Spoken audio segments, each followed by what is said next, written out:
अब आ जाएगी दूसरी कैटेगरी, जिसमें हम देखेंगे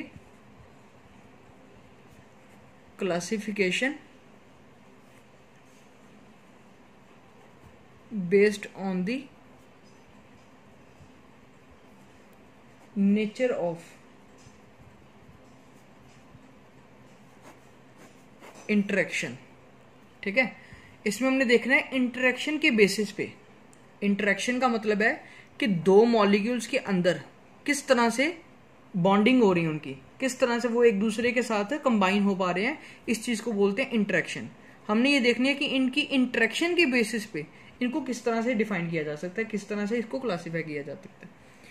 इसके अंदर है दो टाइप्स आएंगे इसके अंदर। सबसे पहली जो टाइप आएगी वो है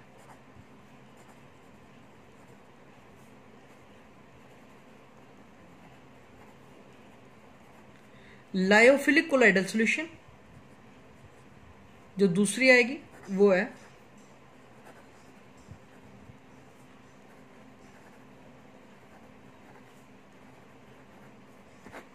लायोफोबिक कोलाइडल सॉल्यूशन।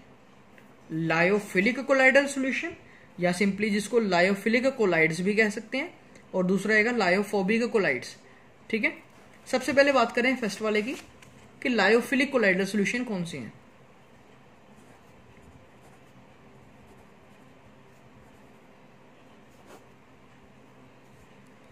अगर लायोफिलिक की बात करें तो लायोफिलिक में वर्ड लायो जो है उसका मतलब क्या है, लिक्विड, और फिलिक जो है, फिलिक का मतलब है लविंग। मतलब क्या हो गया, लिक्विड लविंग नेचर। मीन्स कोई ऐसा लिक्विड जो अपने आप बड़ी ही जल्दी क्रिएट हो। मीन्स ऐसे कह सकते हैं कि अगर मैं किसी तरह से डिस्पर्जन मीडियम और डिस्पर्ज्ड फेस को मिक्स करूं तो बड़े ही वो क्विकली मिक्स हो जाएं एक दूसरे के अंदर। ठीक है, ऐसे लिक्विड्स में अंदर ज्यादातर जो एग्जांपल आएंगी वो कौन सी हैं, वो है स्टार्च, गम, रबर, जेलेटिन एटसेट्रा। ठीक है, जितने भी ये मैंने टाइप्स लिखी हैं, स्टार्च हो गया, गम हो गया, रबर हो गई या जेलेटिन हो गई, ये सभी क्या लायोफिलिक नेचर वाले। इनका मतलब क्या होता है कि इनको सीधा आप सिर्फ आपने मिक्स करना है।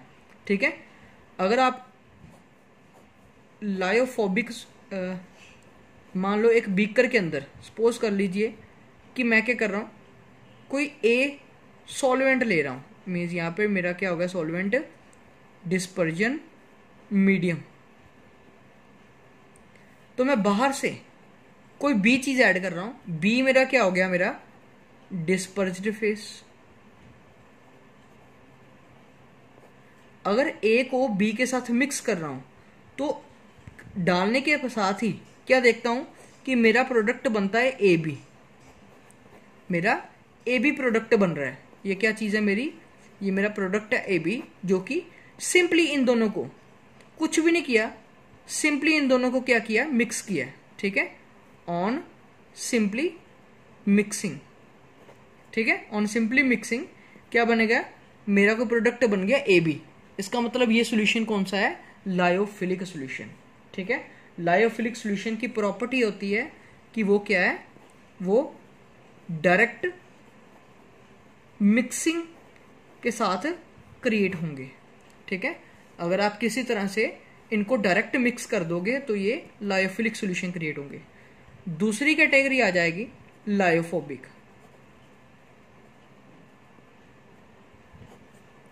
अब लायोफोबिक की बात करें, फिर से वही बात कि लायो मीन्स हो गया लिक्विड, फोबिक मीन्स क्या होता है,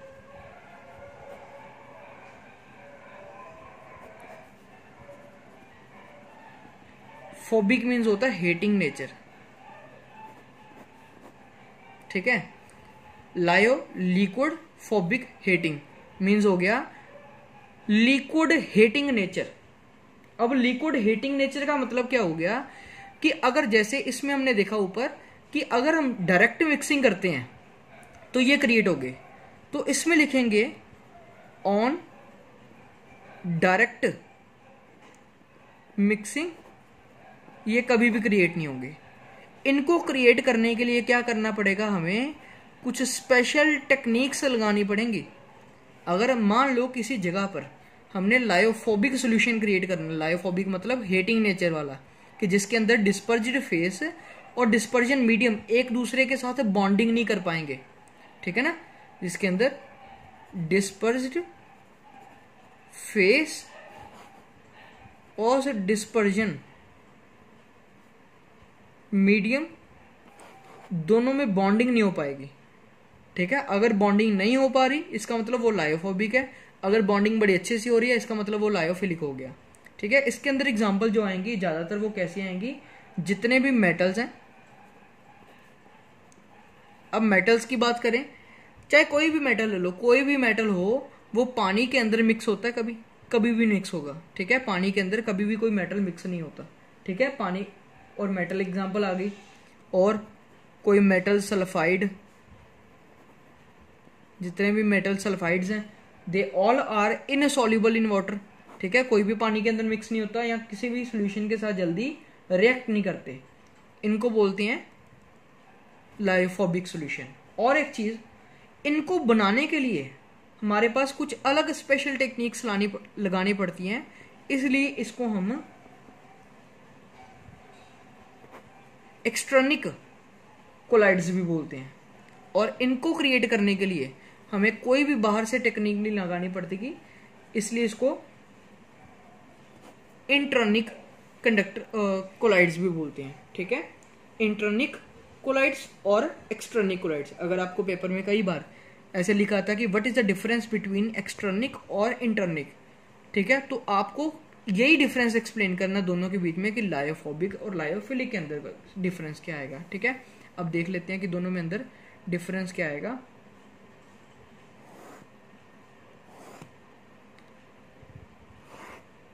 यहां पे लिखते हैं प्रॉपर्टी के बारे में, ये आ गया लायोफोबिक,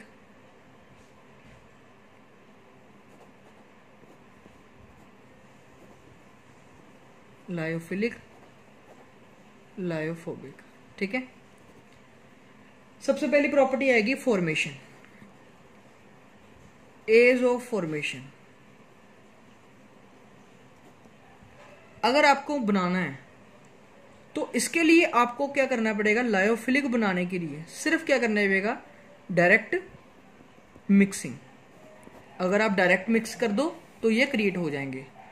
इसके लिए क्या करना पड़ेगा, इसके लिए हमें लगानी पड़ेंगी कुछ स्पेशल टेक्निक्स, ठीक है। इसके लिए कोई इजी काम नहीं है, इसको बनाना टफ है, ठीक है। दूसरे नंबर पे स्टेबिलिटी। अगर स्टेबिलिटी की बात करें तो ये काफी हद तक क्या है, स्टेबल, ठीक है। इसको लिख सकते कि they are quite stable. Stable होने का मतलब है कि इनके अंदर प्रेसिपिटेशन नहीं होगी या कोएगुलेशन बिल्कुल नहीं होगी, ठीक है। इनकी प्रेसिपिटेशन काफी ज्यादा टफ है, इजी नहीं है। इसकी बात करें तो ये कैसे लिख सकते हैं, आर नॉट मच स्टेबल, ठीक है। ये ज्यादा स्टेबल नहीं है, इनको इसके अंदर क्या थोड़ी बहुत स्टेबिलिटी तो होगी टेक्निक के कारण, स्पेशल टेक्निक जो लगाएंगे वो बनते जाएंगे, बट ये पूरी तरह से स्टेबल नहीं नेचर वाले होंगे। इसके लिए क्या करना पड़ता है, इनको कुछ ऐसे एजेंट्स डालने पड़ेंगे जो इसकी स्टेबिलिटी को कंट्रोल करेंगे, ठीक है। फिलहाल ये अनस्टेबल नेचर वाले हैं, ज्यादा स्टेबल नहीं है, इसलिए ये नीचे बैठ जाएंगे, इनकी प्रेसिपिटेशन हो जाएगी। तीसरे नंबर पे आ जाएगा हाइड्रेटेड। हाइड्रेटेड की बात करें, हाइड्रेट का मतलब कि पानी के साथ कैसे रिएक्ट करते हैं। ये क्या है, ये हाईली हाइड्रेटेड होते हैं। हाईली हाइड्रेटेड का मतलब हो गया कि ये पानी के साथ बड़ा ही जल्दी रिएक्ट करेंगे, इसीलिए इनको हाइड्रोफिलिक सॉल्यूशंस भी बोला जाएगा। जितने भी ये सॉल्यूशंस हैं, ठीक है, ये काफी लोअर टेंडेंसी वाले हैं, ठीक है, काफी ज्यादा कम क्वांटिटी में हाइड्रेट होते हैं, इसलिए इनको क्या बोला जाता है, हाइड्रोफोबिक कोलाइड्स, ठीक है। फोर्थ प्रॉपर्टी है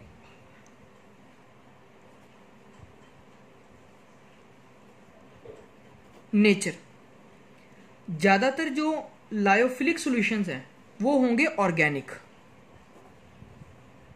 ठीक है, ज़्यादातर ये कंपाउंड्स कैसे हैं, ऑर्गेनिक कंपाउंड्स, जो कि हमने देखे जैसे गम, स्टार्च, प्रोटीन एटसेट्रा। ठीक है, ऑर्गेनिक कंपाउंड्स सभी इसके अंदर आ जाएंगे, सभी क्या हैं, लायोफिलिक सॉल्यूशंस। इसके अंदर बात करें तो ये सभी क्या होंगे, ज़्यादातर तो ये मेटल्स होंगे और कुछ मेटलॉइड्स, मीन्स ये इनऑर्गेनिक नेचर वाले हैं। ठीक है, इनका नेचर इनऑर्गेनिक वाला है। जितने भी मेटल्स हम लिखते हैं, ठीक है, आयरन, निकल, कोबाल्ट, कॉपर, ये सभी मेटलॉइड्स के अंदर, मेटलॉइड्स के अंदर भी काफ़ी एग्जांपल आ जाएंगी।